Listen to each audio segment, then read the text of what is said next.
राधे राधे। जय श्री कृष्णा। आज की कथा में आप सभी भक्तों का हार्दिक स्वागत है। भगवान श्री कृष्ण आपकी समस्त मनोकामनाओं को पूर्ण करे। आज है 2 मई 2026, दिन है शनिवार और आज से प्रारंभ होगा ज्येष्ठ का महीना। और इस बार तो ज्येष्ठ के महीने में अधिक मास लग रहा है। ऐसे में ज्येष्ठ का महीना इस बार 59 दिन का हो गया है। ज्येष्ठ मास प्रारंभ हो रहा है 2 मई 2026 से, यानी कि शनिवार से, और ज्येष्ठ मास का समापन होगा 29 जून को। इसी बीच में अधिक मास लगेगा। तो अधिक मास का प्रारंभ हो रहा है 17 मई से और इसका समापन होगा 25 जून 2026 को। तो आज ज्येष्ठ का पहला दिन है और आज आप सुनेंगे ज्येष्ठ मास की कथा का पहला अध्याय। और मुझे पूरा विश्वास है कि आप लोगों ने जिस प्रकार से वैशाख माह में कथाएं सुनी, प्रतिदिन उसी प्रकार से ज्येष्ठ मास और पुरुषोत्तम मास की कथाएं भी आप लोग प्रतिदिन जरूर सुनेंगे। अब तो भगवान श्री हरि विष्णु का ध्यान करके आज की पावन कथा का प्रारंभ करते हैं। आज नारद जयंती भी है, नारद जी का जन्मोत्सव। तो आज की कथा में नारद जयंती की कथा भी सुनेंगे, लेकिन उससे पहले जानते हैं ज्येष्ठ मास की कुछ शुभ तिथियाँ। ज्येष्ठ मास में मंगलवार की पूजा का विशेष महत्व होता है। इससे बड़ा मंगलवार कहते हैं, बुढ़वा मंगलवार भी कहा जाता है। इस दिन लोग पूरी श्रद्धा के साथ वीर बजरंगबली की पूजा करते हैं। हालांकि इस बार ज्येष्ठ में 4 या फिर 5 नहीं बल्कि 8 मंगलवार आने वाले हैं। तो इस बार ज्येष्ठ माह का जो पहला बड़ा मंगलवार है 5 मई 2026 को, 12 मई को दूसरा मंगलवार, 19 मई को तीसरा मंगलवार, 26 मई को चौथा बड़ा मंगलवार और 2 जून को 5वां बड़ा मंगलवार, 9 जून को छठा, 16 जून को 7वां और 23 जून को 8वां बड़ा मंगलवार पड़ रहा है। अब यह अत्यंत श्रेष्ठ है। हनुमान जी की कृपा की प्राप्ति के लिए इस बार दुगना अवसर हमें प्राप्त हो रहा है। इसके अलावा 13 मई को अपरा एकादशी, 16 मई को शनि जयंती और वट सावित्री व्रत, 25 मई को गंगा दशहरा और 25 जून 2026 को निर्जला एकादशी का व्रत रखा जाएगा। इसके अलावा अधिक मास में भी 2 एकादशी पड़ेंगी, तो उनका व्रत भी धारण करना है। ज्येष्ठ के महीने में गंगा स्नान करना परम पुण्यकारी माना जाता है। तो अगर समय मिले तो इस समय में गंगा स्नान अवश्य करना चाहिए। ज्येष्ठ के महीने में रविवार के व्रत का भी बहुत महत्व होता है, और अगर रविवार का व्रत नहीं करते तो भी रविवार के दिन भगवान सूर्य से संबंधित वस्तुओं का दान करने से भगवान सूर्य देव की कृपा प्राप्त होती है। इसके अलावा भी जैसे कि यह महीना काफ़ी गर्मी का होता है, तो जल का दान करना, जल के पात्र का दान करना या फिर पशु और पक्षियों के लिए जल की व्यवस्था करना, जिससे भगवान श्री हरि विष्णु प्रसन्न होते हैं। इसके अलावा जैसे कि आसपास जो पौधे होते हैं उनका भी ध्यान रखिए, उनमें जल अर्पित कीजिए। ज्येष्ठ माह में मौसमी जो फल होते हैं उनका दान करना श्रेष्ठ होते हैं, मतलब सीजनल जो फ्रूट्स होते हैं उनका दान कर सकते हैं। और सत्तू का दान करना, मीठे जल का दान करना श्रेष्ठ होता है। पुण्य संचित करने के लिए इस गर्म समय में गर्मी से परेशान जीवों के लिए, जंतुओं के लिए और ज़रूरतमंद मनुष्यों के लिए अगर आप भोजन की और जल की व्यवस्था करते हैं तो इसमें आप जन्म जन्मांतर के लिए पुण्य फल संचित कर लेते हैं। ज्येष्ठ के महीने में प्रातःकाल जल्दी उठना चाहिए और भगवान सूर्यदेव की पूजा करके अपने घर के मंदिर में जो प्रतिदिन आप पूजा करते हैं पूजा कर लीजिए। सभी देवी देवताओं की विशेष रूप से इस महीने में पूजा करते हैं, भगवान श्री हरि विष्णु की और इसके साथ ही हनुमान जी की। आप चाहें तो सिर्फ मंगलवार के दिन भी हनुमान जी की पूजा कर सकते हैं, लेकिन अगर आप विशेष कृपा की प्राप्ति चाहते हैं तो पूरे ज्येष्ठ के महीने में हनुमान चालीसा का पाठ कीजिए, बजरंग बाण का पाठ कीजिए। निश्चित ही हनुमान जी की कृपा से आपको जीवन में जो भी बाधाएं हैं दूर होती हैं और बड़े से बड़े संकट से मुक्ति मिलती है। इसके अलावा संपूर्ण कामना पूर्ण करते हैं हनुमान जी, इसलिए अगर संभव हो तो प्रतिदिन हनुमान चालीसा का पाठ कम से कम एक बार अवश्य कीजिए। और आज है नारद जी का जन्मोत्सव, तो सबसे पहले आप सुनेंगे नारद जी के जन्म की अर्थात अवतरण की कथा। भगवान ब्रह्मा के पुत्र और देव ऋषि नारद मुनि का नाम तो हर किसी ने सुना है।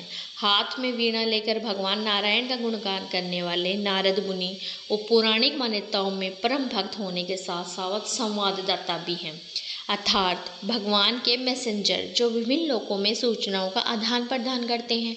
इसके साथ ही भगवान की लीलाओं में सहयोगी भी रहते हैं। नारद जी को बाल ब्रह्मचारी कहा जाता है, यह तो सबको पता है, लेकिन बहुत कम लोगों को यह बात पता है कि बाल ब्रह्मचारी नारद मुनि भी अपने पूर्व जन्म में विवाहित थे, जिन्हें ब्रह्मा जी ने ही श्राप दिया था। उन्हें नारद मुनि के 3 जन्मों की कथा आज मैं आपको सुनाने वाली हूँ। जी हाँ, पुराणों में नारद मुनि के 3 जन्मों की कथाओं का उल्लेख है। पहले जन्म में देवर्षि नारद उपवरहन नाम गंधर्व के नाम से थे। उनका विवाह भी हुआ था। एक बार ब्रह्मा जी की सभा में सभी देवता और गंधर्व भगवान का संकीर्तन करने आए, तो वे भी वहाँ पर अपनी स्त्रियों के साथ संकीर्तन करने गए। पर वहाँ कीर्तन के बीच में ही हंसी मजाक करने लगे, जिन्हें देखकर ब्रह्मा जी को क्रोध आ गया और उन्होंने नारद मुनि को शूद्र होने का श्राप दे दिया। तो ब्रह्मा जी के श्राप से दूसरे जन्म में वे शूद्र हुए और इस जन्म में उनके पैदा होने के बाद ही उनके पिता की मृत्यु हो गई। तो उनकी माता दासी का कार्य करती थी और इनका भरण पोषण करती थी। एक दिन उनके गांव में कुछ महात्मा चातुर्मास बिताने आए, तो नारद जी उनकी खूब सेवा की। हालांकि नारद जी छोटे थे, फिर भी उन्हें साधुओं की संगत मिली, साधुओं की सेवा मिली। नारद जी उनका उच्चिष्ट खाते और खूब मन लगाकर संतों की सेवा करते, जिसके कारण उनका अंतकरण शुद्ध हो गया और उनका बाल मन भगवान की लीला कथाओं में लगने लगा। जाते समय उक्त महात्माओं ने नारद जी को दिव्य ज्ञान प्रदान किया। इसके बाद नारद जी चाहते थे कि वे सब काम छोड़कर सिर्फ भक्ति करें, लेकिन उनकी माँ की उनमें बहुत आसक्ति थी, उनके कारण वह वन से गए। फिर एक दिन उनकी माँ को सांप ने डस लिया और वह मर गई। तो नारद जी ने उसको भी कर्पा ही समझा और उत्तर की ओर निकल पड़े। अनेकों नगर, ग्राम, खेत पार करते हुए वह एक घोर जंगल में पहुंच गए। नारद जी अपने पूर्व जन्म की कथा सुनाते हुए स्वयं कहते हैं कि चलते चलते थक सा गया था, भूख भी लग गई थी। वहीं पे आसपास में कुंड में स्नान करके जल पिया और पीपल के पेड़ के नीचे बैठ गया। और जैसे ही उन महात्माओं ने बताया था, वैसे ही भगवान के चरणों का ध्यान करने लगा। ध्यान में मन ऐसा लगा कि आंसू आ गए, शरीर पुलकित हो गया। तभी अचानक भगवान ने हृदय में अपना दिव्य दर्शन दिया और सिर्फ एक झलक के बाद भगवान चले गए। अब नारद जी पुनर्दर्शन के लिए व्याकुल हो गए और अनेकों प्रयत्न करने लगे, परंतु असफल रहे। तभी भगवान ने उनको कहा, निष्पाप बालक, तुम्हारे हृदय में मुझे प्राप्त करने की लालसा जागृत करने के लिए ही मैंने एक बार तुम्हें अपने रूप की झलक दिखलाई है। मुझे प्राप्त करने की आकांक्षा से युक्त साधक धीरे धीरे हृदय की संपूर्ण वासनाओं का भली भांति त्याग कर देता है। अल्पकालीन सत्य सेवा से ही तुम्हारी चित्तवृत्ति मुझ में स्थिर हो गई। अब तुम इस प्राकृत मलिन शरीर को छोड़कर मेरे पार्षद हो जाओगे और मुझे प्राप्त करने का यह तुम्हारा दृढ़ निश्चय कभी किसी प्रकार भी नहीं टूटेगा। समस्त सृष्टि का प्रलय हो जाने पर भी मेरी कृपा से तुम्हें मेरी स्मृति बनी रहेगी। आकाश के समान व्यक्त सर्वशक्तिमान भगवान इतना कहकर चुप हो गए। अब नारद जी उनकी इस कृपा का अनुभव करके लज्जा संकोच छोड़कर भगवान के मंगलमय मधुर नामों और लीलाओं का कीर्तन और स्मरण करने लगे। इच्छा और मद मत्सर उनके हृदय से पहले ही निवृत्त हो चुके थे। अब वह आनंद से काल की प्रतीक्षा करते हुए पृथ्वी पर विचरण करने लगे। समय आने पर उनकी मृत्यु हो गई और कल्प के अंत में जिस समय भगवान नारायण प्रलयकालीन समुद्र के जल में शयन करते हैं, उसी समय सारी सृष्टि को समेटकर ब्रह्मा जी जब प्रवेश करने लगे, तब उनमें श्वास के साथ ही नारद जी भी उनके हृदय में प्रवेश कर गए। 1 सहस्त्र चतुर्युग युग बीत जाने पर जब ब्रह्मा जगे, उन्होंने सृष्टि की इच्छा की, तब उनकी इंद्रियों से मरीचि आदि ऋषियों के साथ ही नारद जी भी प्रकट हो गए। तभी से वह भगवान की कृपा से बैकुंठ आदि में तीनों लोकों में बाहर और भीतर बिना रोक टोक विचरण किया करते हैं। भगवान की दी हुई स्वर से विभूषित वीणा पर तान छेड़कर वह उनकी लीलाओं का गान करते हुए सारे संसार में विचरते हैं। नारद जी कहते हैं कि जब मैं इनकी लीलाओं का गान करने लगता हूँ, तब वे प्रभु बुलाए हुए की भांति तुरंत मेरे हृदय में आकर दर्शन दे देते हैं। जिन लोगों का चित्त निरंतर विषय भोगों की कामना से आतुर हो रहा है, उनके लिए भगवान की लीलाओं का कीर्तन संसार सागर से पार पाने का जहाज है। और नारद जी के अनुसार यह उनका अपना अनुभव है। भगवान विष्णु के परम भक्त नारद मुनि को भी कई प्रकार के श्राप मिले हैं, जैसे कि आपने अब भी कभी भी नारद मुनि को एक स्थान पर स्थिर नहीं देखा होगा। वह हमेशा नारायण नारायण कहते हुए तीनों लोक में भटकते रहते हैं। दरअसल जब राजा दक्ष की पत्नी आसिक ने 10,000 पुत्रों को जन्म दिया था, तो नारद मुनि ने उन सभी को मोक्ष की राह पर चलना सिखा दिया, जिसके कारण राजा दक्ष के पास राजपाट संभालने के लिए कोई भी नहीं बचा। इसके बाद दक्ष ने पंचजनी से विवाह किया। उन्होंने भी 1000 पुत्र को जन्म दिया, लेकिन नारद जी ने इन पुत्रों को सभी प्रकार की मोह माया से दूर रहना सिखा दिया। इस बात से राजा दक्ष को बहुत क्रोध हुआ और उन्होंने नारद मुनि को श्राप दे दिया कि वे हमेशा इधर उधर भटकते रहेंगे। ब्रह्मा वैवर्त पुराण के अनुसार जब उनके पिता ब्रह्मा जी ने अपने चंचल पुत्र नारद से सृष्टि के निर्माण में सहयोग के लिए विवाह करने की बात कही, तब नारद मुनि ने अपने पिता ब्रह्मा जी को साफ मना कर दिया कि वह विवाह नहीं करेंगे, जिससे ब्रह्मा भी अत्यंत क्रोधित हो गए और उन्होंने नारद जी को आजीवन अविवाहित रहने का श्राप दे दिया। नारद मुनि को श्राप देते हुए ब्रह्मा जी ने कहा कि तुम हमेशा अपनी जिम्मेदारियों से भागते हो, इसलिए अब पूरी जिंदगी इधर उधर भागते ही रहोगे। नारद जी जैसे ईश्वर तीन लीन भक्त के मन में भी कई बार घमंड आ जाता है अपनी भक्ति का, लेकिन ऐसे में भगवान स्वयं आकर उनके मन में उठे अहंकार का समूल नाश करते हैं और फिर से उनके मन में सच्ची भक्ति की ज्योत जलाते हैं। तो एक समय की बात है, नारद मुनि पृथ्वी का भ्रमण कर रहे थे। उसी समय उनके एक खास भक्त ने, जो कि नगर का सेठ था, उनसे याद किया। जैसे ही सेठ ने स्मरण किया, नारद जी वहाँ उपस्थित हो गए। सेठ ने नारद की अच्छी प्रकार से सेवा की, सत्कार किया। फिर नारद जी से प्रार्थना की कि हे प्रभु, कुछ ऐसी कृपा करे, कोई ऐसा आशीर्वाद प्रदान करे जिससे कम से कम एक संतान तो मुझे प्राप्त हो।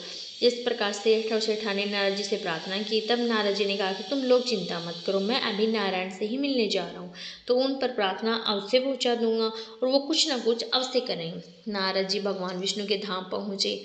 उन्होंने उस सेठ और सेठानी की व्यथा बताई तो भगवान बोले कि देखो नारद जी, उसके भाग्य में संतान सुख है ही नहीं और इसलिए कुछ हो ही नहीं सकता। तो नारद जी ने कोई जवाब नहीं दिया, लेकिन उसके कुछ समय के बाद नारद जी ने एक दिए में तेल ऊपर तक भरा और अपने थैली पर सजा लिया और पूरे विश्व में यात्रा की। दिया थैली पर रखकर ही उन्होंने पूरी विश्व की यात्रा पूर्ण की और अपनी इस निर्विघ्न यात्रा का समापन उन्होंने विष्णु धाम आकर ही संपन्न किया।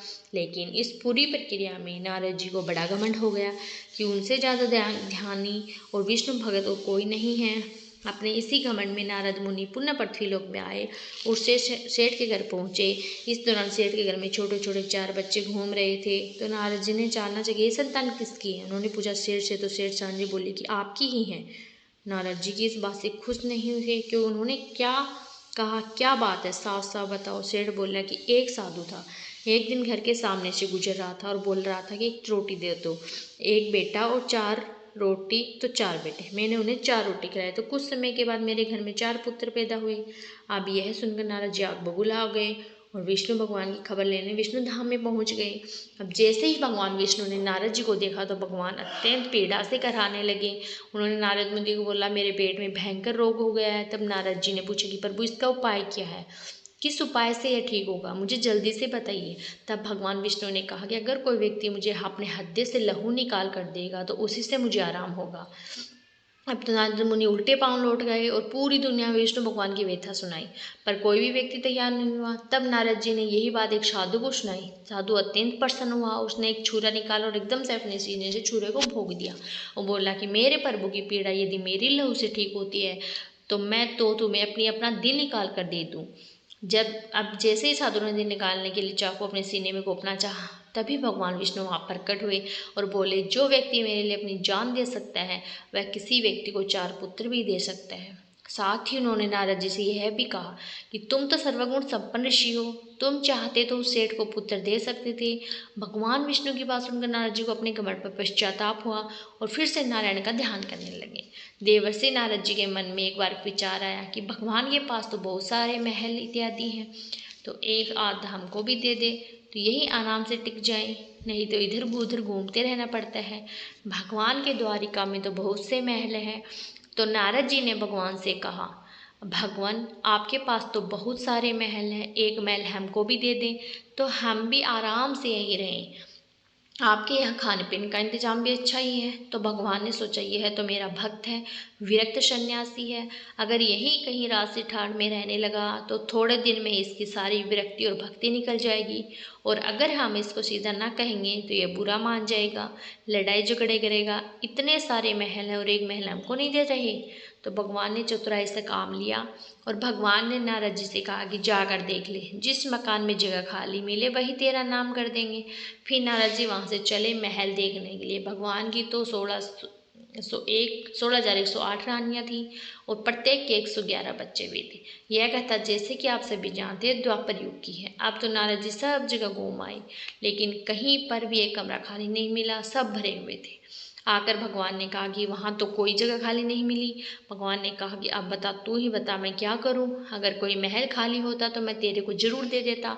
अब नारद जी के कोई साधारण मनुष्य तो थे नहीं, उनका में विचार है कि यह तो भगवान ने मेरे साथ कोई धोखाधड़ी की है, नहीं तो कुछ ना कुछ करके किसी को इधर उधर शिफ्ट करा, किसी को भी खिसका कर कमरा दे ही सकते थे। उन्होंने मेरे साथ धोखा किया है, तो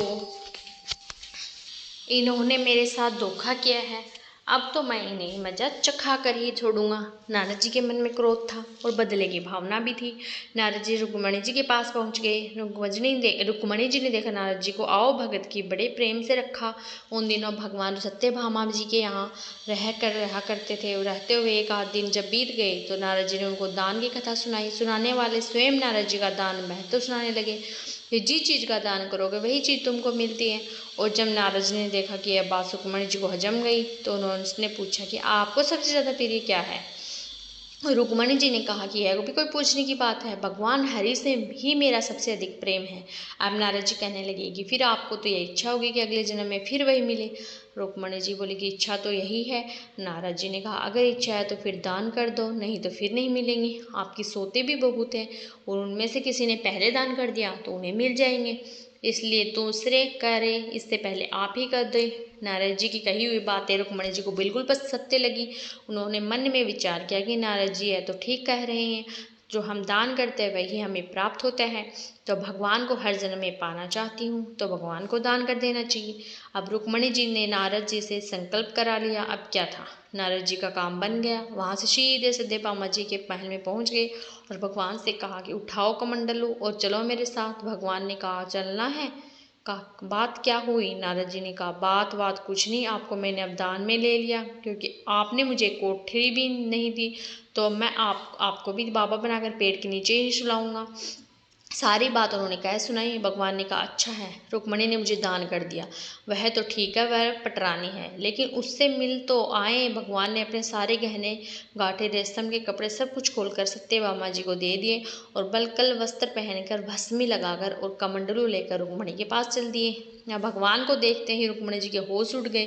पूछा कि क्या हुआ क्या। भगवान ने कहा पता नहीं, नारद कहता है कि तूने मेरे को दान में दे दिया। रुक्मणी ने कहा लेकिन वे कपड़े गहने कहाँ गए, उत्तम कैसर को छोड़कर यह भस्म क्यों लगा ली। भगवान ने कहा कि अब जब दान दे दिया तो अब तो मैं उसका हो गया, इसलिए अब वह ठाठ बाट नहीं चलेंगे। अब तो जब अपने ही बाबा जी को होकर जा रहे हैं। रुक्मणी जी रोने लगी और कहा कि मैंने इसलिए दान में थोड़ी दिया था कि वे ले जाए। भगवान ने कहा और काहे के लिए दिया जाता है, इसलिए दिया जाता है कि जिसको दो वह ले जाए। रुक्मणी का होश आया कि वह तो गड़बड़ मामला हो गया। रुक्मणी ने कहा नारद जी ये बात आपने मुझसे पहले तो नहीं कही, अगले जन्म में तो मिलेंगे सो मिलेंगे, अब तो हाथ से ही खो रहे हैं। तब नारद जी ने कहा अब तो जो हो गया सो हो गया, अब तो मैं लेकर ही जाऊंगा। रुक्मणी जी बहुत रोने लगी। जब तब हल्ला गुल्ला मच गया तो सब रानियां भी वहाँ इकट्ठा हो गई। सत्यभामा जामवंती सबसे समझदार थे। उन्होंने कहा कि भगवान एक रुक्मणी के पति थोड़े ही हैं, इसलिए रुक्मणी को समर्था दान करने का अधिकार नहीं हो सकता, हम लोगों का भी अधिकार है। नारद जी ने सोचा ये तो घपला हो गया। कहने लगी कि अब क्या भगवान के टुकड़े कराओगे, तब तो 16,108 हिस्से होंगे। रानियों ने कहा नारद जी कुछ ढंग की बात करो। नारद जी ने विचार किया कि यह तो महल ही चाहिए था और यही नहीं दे रहे, अब तो मौका ठीक है। समझौते पर बात आ गई। नारद जी ने कहा कि भगवान का जितना वजन है उतने का अगर तुला दान कर दिया जाए तो उसे भी दान मान लिया जाता है। तुला दान से देह का दान माना जाता है, इसलिए भगवान के वजन का सोना हीरा पन्ना दे दो। इस पर सब रानियां राजी हो गई। अब रानियां तो राजी हो गई, लेकिन भगवान ने सोचा ये है तो फिर से मोह में ही पड़ रहा है, इस महल का शौक आ गया नहीं। भगवान ने कहा तुला दान कर देना चाहिए, ये बात तो ठीक है। भगवान तराजू के एक पलड़े के अंदर बैठ गए और दूसरे पलड़े में सारे गहने हीरे पन्ने रखे जाने लगे, लेकिन जो ब्रह्मांड का पेट में लेकर बैठा हो उसे द्वारका के धन से कहाँ पूरा होना है। सारा का सारा धन दूसरे पलड़े पर रख दिया, लेकिन तराजू के जिस पलड़े पर भगवान बैठे थे वैसा का वैसा नीचे लगा रहा, ऊपर नहीं हुआ। नारद जी ने कहा देख लो तुल्ला तो बराबर हो ही नहीं रहा, अब मैं भगवान को लेके जाऊंगा। अब नारद कहने लगे, अरे कोई उपाय तो बताओ। नारद जी ने कहा, कोई उपाय नहीं है। अन्य सब लोगों ने भी अपने हीरे पन्ने डालकर देख लिए, लेकिन उससे क्या होना था, वे तो त्रिलोकों का भार लेकर बैठे थे। नारद जी ने सोचा, आपने को अच्छा चेला मिल गया, अब तो बढ़िया काम हो गया। इधर सभी रानियां चीख रही थी और नारद जी प्रसन्नता के मारे इधर उधर टहलने लगे। भगवान ने धीरे से रुक्मणी को बुलाया। रुक्मणी ने कहा, अरे कुछ तो ढंग निकालिए, इतना भार लेकर बैठ गए हैं, हम लोगों का क्या हाल होगा। तब भगवान ने कहा कि यह सब जो हीरे पन्ने हैं उन्हें निकाल लो, नहीं तो बाबा जी मान रहे नहीं रहे हैं। और ये सब निकाल कर तुलसी का एक पत्ता और सोने का एक छोटा सा टुकड़ा रख दो, तो तुम लोगों का काम हो जाएगा। रुक्मणी ने सबसे कहा कि यह नहीं हो रहा है तो सब सामान हटाओ। सारा सामान हटा दिया और एक छोटे से सोने के पत्रे पर तुलसी का पत्ता रखा गया, तो भगवान के वजन के बराबर ही हो गया। अब सब रानियों ने नारद जी से कहा कि ले जाओ तुलादान। नारद जी ने खूब हिला डुला कर देखा कि कोई डंडी नहीं नहीं मार रहा। नारद जी ने कहा कि इन्होंने फिर से धोखा कर दिया, फिर जहाँ के तहाँ यहाँ लेकर मैं क्या करूँगा। उन्होंने कहा, भगवान ये आप अच्छा नहीं कर रहे, केवल घर वालों की ही बात सुनते हैं, मेरी तरफ तो भी तो देखो। तब भगवान ने कहा, मेरी तरफ क्या देखूँ, तू सारे संसार के स्वरूप को समझकर भी फिर से मोह के रास्ते पर ही जाना चाह रहा है, तो तेरी बात क्या सुनूं। तब नारद जी ने समझ लिया कि भगवान ने जो किया सो ठीक किया। नारद जी ने कहा, अच्छा मेरी एक बात मान लो, आपने मुझे तरह तरह के नाच अनादिकाल से नचाए हैं और मैंने तरह तरह के खेल आपको दिखाए, कभी मनुष्य, कभी गाय इत्यादि पशु, कभी इंद्र वरुण आदि। संसार में कोई ऐसा स्वरूप नहीं जो 84 के चक्कर में किसी न किसी समय में हर प्राणी ने नहीं भोग लिया। अनादि काल में यह चक्कर चल रहा है, सब तरह से आपको खेल दिखाया है, आप मेरे को ले जाते रहे और मैं खेल करता रहा। अगर आपको कोई भी खेल पसंद आ गया तो आप राजा की जगह पर और मैं ब्राह्मण हूँ, तो मेरे को कुछ इनाम तो देना ही चाहिए। और वह इनाम यही चाहता हूँ कि मेरे शौक और मोह की भावना निवृत्त होकर मैं आपको परम धाम में पहुँच जाऊँ। और यदि कहो कि तूने जितने भी खेल किए सब बेकार हैं, तो भी आप राजा हैं। जब कोई बार बार खराब खेल करता है तो राजा हुक्म देता है कि इसे निकाल दो। इस प्रकार यदि मेरा खेल आपको पसंद नहीं आया तो फिर आप कहो कि इसको संसार की नृत्यशाला में कहीं नहीं लाना, तो मेरी मुक्ति है। भगवान बड़े प्रसन्न होकर तराजू से उठे और नारद जी को छाती से लगाया और कहा, तेरी मुक्ति तो निश्चित है। तो प्रेम से बोलिए, भगवान श्री कृष्ण की जय, नारद जी की जय। ओम विश्व विष्णु वट्कारो भूत भावे भवत भूत प्रभु भूत भूत करत। ये तुलसी चालीसा। श्री तुलसी महारानी करु विन्य सिर नाय, जो मन मोह संकट विकट दीजे, मात न साय नमो नमो। तुलसी महारानी महिमा अमित न जाए खानी, दियो विष्णु तुमको सननामा, जग में छायो सहित महान ना विष्णु प्रिया। जय जयति भवानी दीहु लोक की हो सुख खानी, भगवत पूजा करे जो कोई बिन तुम्हारे सफल न होए। जिन घर तव नहीं होय निवासा, उस घर करहि विष्णु नहीं वासा। करे सदा जो तव नित्य सुमृत, ते ही के काज होए। सब पूरन कार्तिक माह है महात्मा तुम्हारा, ताको जान सब संसारा। तब पूजन जो करे कुमारी, पावे सुंदर वर्ष सुकुमारी। करे जो पूजा नित्य प्रति नारी, सुख संपत्ति से होय सुखारी। वरदा नारी करे जो पूजन, मिले भक्ति होवे पुलकित मन। श्रद्धा से पूजे जो कोई, भवन दिसे तर जावे सोई। कथा भागवत एक करावे, तो बिन नहीं सफलता पावे। छायो तब प्रताप जग भारी, ध्यावत तुम ही सकल चितधारी। तुम ही मात यंत्रण तंत्रण में, सकल काज सिद्धि होवे क्षण में। ओस्ती रूप आप हो माता, सब जग में तब यश विख्याता। देव ऋषि मुनि और तपधारी, करत सदा तव जय जयकारी। वेद पुराण तब यश गाया, महिमा अगम पार नहीं पाया। नमो नमो जय जय सुख कारणी, नमो नमो जय जय दुखार निवारणी। नमो नमो सुख संपत्ति देनी, नमो नमो हाट छेनी। नमो नमो भगदग दुर्हरणी, नमो दुष्ट अनशन में छेनी।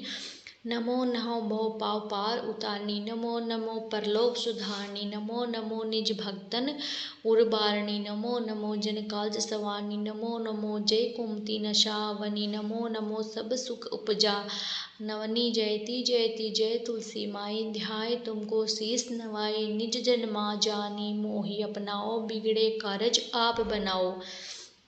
करो विनय में मात तुम्हारी पूर्ण आशा करूँ हमारी शरण चरण कर जोरी मनाऊँ निस दिन तेरे ही गुण गाऊँ। करो मात अब तो माया पर धाया निर्मल हो सकल मम काया मांगो मात यही वर दीजिए सकल मनोरथ पूर्ण कीजिए। जानू नहीं न कुछ नेम आचारा क्षम हो मातु अपराध हमारा 12 मास करे जो पूजा तो सम जग में ओ नहीं दूजा। प्रथम ही गंगा जल मंगवावे फिर सुंदर स्नान करावे। चंदन अक्षत पुष्प चढ़ावे धूप दीप नैवेद्य लगावे। करे आचमन गंगा जल से ध्यान करे हृदय निर्मल से। पाठ करे फिर चालीसा की स्तुति करे मात तुलसा की है विधि। पूजा करे हमेशा ताके मन नहीं रहे कलेसा। करे मास कार्तिक का साधन सोवे नित पवित्र हुई जाही। यह कथा महासुखदाई पढ़े सुने सो भाव तर जाई। यह तुलसी चालीसा पाठ करे जो कोई गोविंद सो फल पावे ही जो मन इच्छा होई। तुलसी चालीसा संपूर्ण। अब आप सुनेंगे तुलसी महारानी की आरती। तुलसी महारानी नमो नमो हरि की पटरानी नमो नमो। तुलसी महारानी नमो नमो हरि की पटरानी नमो नमो। धन्य तुलसी पूर्ण कीन्यो धन्य तुलसी पूर्ण तप कीन्यो। शालिग्राम की बनी पटरानी नमो नमो। तुलसी महारानी नमो नमो हरि की पटरानी नमो नमो। जाके पत्थर मंजरी कोमल जाके पत्थर मंजरी कोमल श्रीपति कमल चरण लपटा नहीं नमो नमो नमो हरि की पटरानी नमो नमो। तुलसी महारानी नमो नमो। धूप दीप नैवेद्य आरती धूप दीप नैवेद्य आरती पुष्पन की वर्षा बरसानी नमो नमो हरि की पटरानी नमो नमो। तुलसी महारानी नमो नमो। 6 भोग 26 व्यंजन 6 भोग 36 व्यंजन बिल तुलसी हरि एक न माने नमो नमो। तुलसी महारानी नमो नमो हरि की पटरानी नमो नमो। सभी सखी मैया तेरो यश गावे सभी सखी मैया तेरो यश गावे। भक्ति दान दी जय महारानी नमो नमो। तुलसी महारानी नमो नमो हरि की पटरानी नमो नमो। नमो तुलसी महारानी नमो नमो। तुलसी महारानी नमो नमो हरि की पटरानी नमो नमो। तुलसी महारानी नमो नमो हरि की पटरानी नमो नमो। प्रेम से बोले तुलसी मैया की जय। दोस्तों उम्मीद करती हूँ आज की वीडियो आपको ज़रूर पसंद आई होगी। वीडियो पसंद आए तो वीडियो को लाइक ज़रूर कीजिए और अगर संभव हो तो वीडियो को शेयर कीजिए। चैनल पर पहली बार आए हैं तो आपने चैनल को सब्सक्राइब नहीं किया तो आज की वीडियो अगर आपको अच्छी लगी हो तो आप चैनल सब्सक्राइब करें बेल आइकन को ज़रूर प्रेस करें। इससे होगा चैनल पर जो भी नई वीडियो अपलोड होगी उसका नोटिफिकेशन आपको सही समय पर प्राप्त होगा। मिलती हूँ आपसे अगली वीडियो में, तब तक के लिए राधे राधे जय श्री कृष्ण।